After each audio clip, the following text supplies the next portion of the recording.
Happy Thursday. Welcome to Couch Talks, the Q&A episode to the Feeling Things podcast. I'm Amy. And I'm Kat. And quick disclaimer before we get going and read today's emails. Although we're answering your questions, this does not serve as a replacement or substitute for actual therapy. Last week, our Couch Talks question was from a listener named Karen, who wanted to maybe change her name to Bianca because she's over the whole Karen situation, and we gave her some advice about radical acceptance. And we also got a follow-up email from Bianca/Karen. So, Kat, do you want to share that? Yeah, the subject actually said follow-up from Bianca. So maybe she's changed her name. She said, I appreciate your input and support. I will now try to go through the rest of my day as a pure antlered ray of light. That makes me laugh. Like, she's funny because during the episode, Kat shared the meanings, like various meanings. Like in Hebrew, Karen means this. In German, Karen means this. That's the one she left out because in German, it's hard worker. But antler was also a meaning. So that's what she's saying. A pure antlered ray of light. And then she went on to say also a few things. One, we used to have a hotel management company in town named ISIS Hospitality. I had just retired from the Air Force and had gone back to school. And when I saw the job fair flyer that said, we're hiring, come work for ISIS, I laughed so hard. They changed their name shortly thereafter. Oh, yeah. You think? That's unfortunate. Number two, Carson Daly's wife's name is Siri. Who knew? I did not know that. I didn't even know he was married. I remember he was engaged to Tara Reid. Yes, when he was on TRL. I remember that. Anyway, and three, the Central Park birdwatcher guy has a birding show. Birding or bird watching? Birding. So it's called birding. Didn't know that. Okay, well, he has a birding show on National Geographic TV now after the incident with She Who Will Not Be Named. Which was Karen, which was what started the whole Karen thing. But I love that we now have this update from Bianca/Karen because for the bird watcher, that was such a horrible thing that happened to him. And he gets to now look back and say, look what this made possible. So he got something good out of it. And she Karen's got something bad. The 1.47 million people named Karen got something bad. So thank you for I love that update. the follow-up. We love a good a follow-up email, but also that shares some fun facts, which we can now move into our email for the actual Couch Talks today, which is from a listener that we decided to make it anonymous. Again, she signed her name. She didn't say, we've asked y'all like, hey, if you want it to be anonymous, put that. She didn't, but Kat and I made an executive decision to make her anonymous, although there are some details in here that would make her very much not anonymous. So it is what it is. So, hi, Amy and Kat, longtime listener, first-time emailer. I wanted to get your opinion on not opening gifts at bridal showers.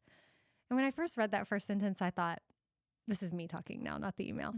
I thought, okay, that could be a simple thing. Like, do what you want, period, end of story. But there's so much more. I'm like, this is not about opening gifts. Yeah. I'm getting married in October and had 2 showers planned. One for younger friends and one co-ed for family and older guests. I'm incredibly grateful for both. I get overwhelmed easily and splitting them up felt like a thoughtful solution. I shared with them fun, low-effort ideas for the showers, but my sister and friends felt I was overstepping and told me I should just show up and enjoy. I gently reminded them that I have very little control over my life right now, and I enjoy finding sprinkles on Pinterest, Instagram, and TikTok. A little info on the lack of control over my life right now. I was diagnosed with stage 4 cancer at 30 years old, and I am currently navigating chemo, but that's a story for another day. Recently, I saw a meme that said, the uncomfortable feeling I get when everyone watches me unwrap gifts makes me totally understand why the dog takes his treats into the other room. It made me chuckle, and it also made me contemplate having to open gifts at my bridal showers. Even if I wasn't navigating cancer, chemo, and symptoms, I would be so stressed and feel awkward opening gifts in front of that many people as I get overstimulated very easily. I sent the meme to my 2 friends and sister and said, hey, we're all aware I don't open presents in front of people, right? With a laughing emoji. Their response was harsh. That's the whole point. It's rude not to. Some people might be offended. You might take the joy away from the people who got you these things.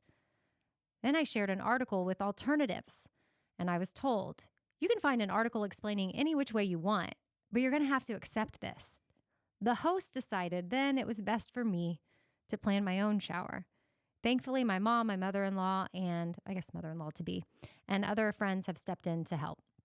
So my questions are, what's your take on brides not opening gifts at showers? Is it really that offensive? Have you seen creative or graceful alternatives that keep the spirit of the event intact while honoring the bride's comfort? How do I gracefully talk to my friend about how all this unfolded? The further along the new hosts get in planning something that actually works for me, the more upset I get with my other friend. Signed, Anonymous. There's a lot in this. Yeah, there's a lot. We can't talk to the other friends. We're only getting her side, but I'm frustrated with the friends or wondering why there's not consideration, let alone, let's say she is cancer-free. Okay, Doesn't sound like she is. I know, let's say she was. Oh, okay. Like, let's just say, hypothetically. Okay. That's not even part of it. Remove the cancer from this. Got it. I still think I would want the bride's input on what type of shower she would like because it is about her. Mm-hmm. But then you throw in, you've got stage 4. Stage 4, that means things have spread to organs. It's a difficult time. There's a lot to process here. We could be, I'm going to have hope. I don't want to, but stage 4 is serious. So why are we not trying to create the shower of this woman's dreams? Period. Who cares if someone's going to get offended that their gift wasn't opened in front of everybody? Also, if you're offended that your gift was not open in front of everybody, then we actually have bigger fish to fry there. We have much bigger. And then Kat was telling me before we recorded that she went to a shower in Alabama. Like, I'm sure state by state, country by country, it's culture different. by culture, it's very different. But in the state of Alabama, well, I don't know if it's the whole state. Well, yeah. Okay, so I think what you said, yes, let's hold that as we don't have anybody else's perspective. So we have one perspective, and so we're going to go with the information we have, knowing that there could be more, but there's nothing we can do about that. But my first thought when I was reading this, I had a lot of the thoughts you were having. And then I was reminded of the Alabama shower. We went to a shower in Alabama. We brought the gifts in. The host took the gifts, and then the host took them to a back room, unwrapped them, and then displayed them on a display table. And I was to one of my friends, I said, oh, why did they do that? Because she didn't even get to see the wrapping, which I don't take pride in wrapping gifts, but a lot of people do, I think, want to show off their like bows and stuff. And she said, oh, that's just what they do here. The host will unwrap the gifts and then they'll display them and everybody can see the gifts. But then the majority of the shower is just spending time with the bride or the guest of honor and mingling and talking. And okay, that was shocking to me because I had never been to a shower like that. But it doesn't mean it was wrong. I wasn't personally offended. And honestly, there's plenty of people that I think that dread having to watch people open presents for an hour. Well, yeah, there's people that would dread opening them, and then people that dread the watching and every gift. Oh, yes. Oh my God! Wait a second. I was at a baby shower on Saturday, and it was for one of my friends, and then I had another friend. Obviously, I had multiple friends there, but as she was opening her gifts, show off. I just knew multiple people there.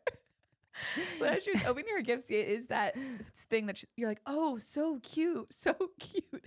And I think she opened like bottles or like a bottle cleaner or something. And my friend just goes, oh, that's so cute. And it's like, she got up and she walked to the back and she said, I have to excuse myself. She was like, I'm just saying, oh, that's so cute to everything because I don't know what to say. When it's like, oh, cool, you got bottles. Yeah. So yeah. What why do we feel pressure to comment on every gift? So we just spare people that. Yeah. They don't even have to think about it. I'm kind of into this, whatever they do in Alabama. Yeah. So when I was thinking about that, what it brought up for me was this idea that, of course, we think everything we do is the the right way, or it's the preferred way that we grow up. It's our custom. It feels weird when we go outside of that just because we're not used to it. It might be uncomfortable. But if I grew up going to showers and nobody ever opened the gifts, I would then think it was weird that somebody was opening gifts in front of me. Right. I could think that was a little bit like self-absorbed even, you know, like, oh, you want everybody to watch you do this. So depending on where you're growing up and what you're used to, you're going to have a different opinion of what something is. So you might as well do what you want. Yeah. Or, yeah. But she doesn't feel like she had control. And the fact that, she's got this other stuff going on. So her life is spiraling. Yeah. And this is one thing where maybe she could have some input on. And then the friends are like, peace out, plan your own shower. Yeah. So that's where I want to wonder if there was more there, but maybe there's not. And that is really, really frustrating. Well, she did ask about having a conversation with her friend about it, though. So from your perspective as a therapist, even though this isn't a replacement for therapy and we don't have all of the info, so it's not like this advice is exactly what someone should do. But if someone needs to have a hard conversation, because maybe someone's in a situation where they know they need to have a talk with someone, like they're not feeling heard, they're not feeling seen. Maybe it's not about a wedding shower. It could be about something completely different. What's your advice? Well, the first thing with any of that kind of stuff is having expectations and knowing what you want that person to hear. So what I heard in this email was the more she was being heard by other people, it was bringing up feelings of being misunderstood by her. Right. Okay. So because the new people involved in planning, and she's feeling like the love from them, like, oh, I'm getting what I want. I'm not here. crazy. Then the anger and frustration towards the other people magnifies or intensifies. Almost as if like the easier it is for these people to hear me, the more frustrated I am because it sounds like for a second she was like, was I in the wrong there? Should I not have asked for what I actually wanted? Absolutely. You were not in the wrong. And I feel like you did it in a super cute way. You send a meme of a little dog taking his treat to the corner, and you're like trying to remind them that trying to make this the easiest possible. You did a laughy face emoji. Yeah. And it was met with. Yeah. And she said, I think she used this somewhere in there. She said she was frustrated that they weren't more curious about what her needs were. And so maybe she can take that as stay curious when you talk to her, be curious about what the misunderstanding was, what her friend's perspective was, versus coming in with a lot of judgment and then you're just asking somebody to be defensive. Because there could be some stuff information that we don't know about right now that could help her understand why her friends were reacting that way. And if there's not, then you kind of just have to accept that maybe this is somewhere that we like aren't going to see eye to eye on. And then you get to decide how to move forward with that relationship. But from the information we have, you weren't really asking for anything crazy. Yeah. What was before we started recording, you have like an acronym that people could use as a tool, like Dear Man? Yes. So we have the intentional dialogue that we've talked about. So when blank happened, I feel this, what it brought up for me is this. You're smiling at me. Yeah. I'm like going over the script in my head. And what I need is this. Mm-hmm. And that's very helpful. There's another acronym that is used. It's from DBT, which we've talked about recently, a type of distress tolerance therapy that is just a helpful it's not a script. It's just tips to help you move through confrontation. Dear Man. So every letter stands for something. So D. D is describe the current situation. And I would keep this simple. Like the less words, the better, because the more you get into the weeds of things, the more space there is for somebody to, one, stop listening, or two, get confused or read into something. And then the E, express your feelings. So express. So same kind of thing. When this happened, I felt this. And then assert yourself. So ask for what you need and that's where you want to go in being really aware of what it is I'm asking for. Am I asking to be heard? Am I asking to understand this perspective? Like, what are you going in wanting? And then the R is reinforce. So reinforce why what you're asking for would be beneficial for both y'all's relationship. So that's dear. Then we have man. So be mindful. Make sure that you're grounded and that you are maybe making eye contact. Maybe you take some notes so you can come back to things if you get overwhelmed easily, which it sounds like maybe she does sometimes in high pressure experiences. And then appear confident, which sometimes can be hard when you're in confrontation or any kind of conflict. So that's why keeping it really simple is helpful, because the more we talk, the more we start to like ramble. So appear confident and then negotiate. I might not get exactly what I want. So if she says, okay, I can't do this, but I can do that, or you don't get complete understanding, but she gets a glimpse, just be open to this idea that it might not work out perfectly and be flexible. And then also like be cool with if you don't get all of that in order. Because I would be stressing about dear man. I'd be like, okay, D, describe it. Okay, so then I would go and I'd be very stressed that I was doing all of that in order. But you do the intentional dialogue in order. True. That one's much the shorter. The man is just tips, like be mindful, be appear confident, and then be able to negotiate. Be flexible. So those are just like overarching tips. The dear is really the like steps. Okay. Because in my head, I'd be always sitting there the whole time, make eye contact, appear confident. Shoot, where am I? Am I describing? But that's part of negotiate. Like be flexible. You're not going to do it perfectly. Yeah. Be bendy, stretchy, breezy. That's you. That's me. And if you need notes, sometimes when I, even at this point in my life, when I go into certain conversations with people, I have to have notes, and you can have them on a piece of paper. You can have them on your phone. I think that shows that it's important to you, even if they know you have notes. Like you can say, I've written some things down just because this matters to me and I care about you and I want to make sure I'm thoughtful in how I'm delivering this. And I tend to get wordy when I'm nervous, and I don't want to waste our time. Like I want to really be concise about how I'm feeling. And so then you can get out your notes. You're like, okay, and keep the notes Dear short. man.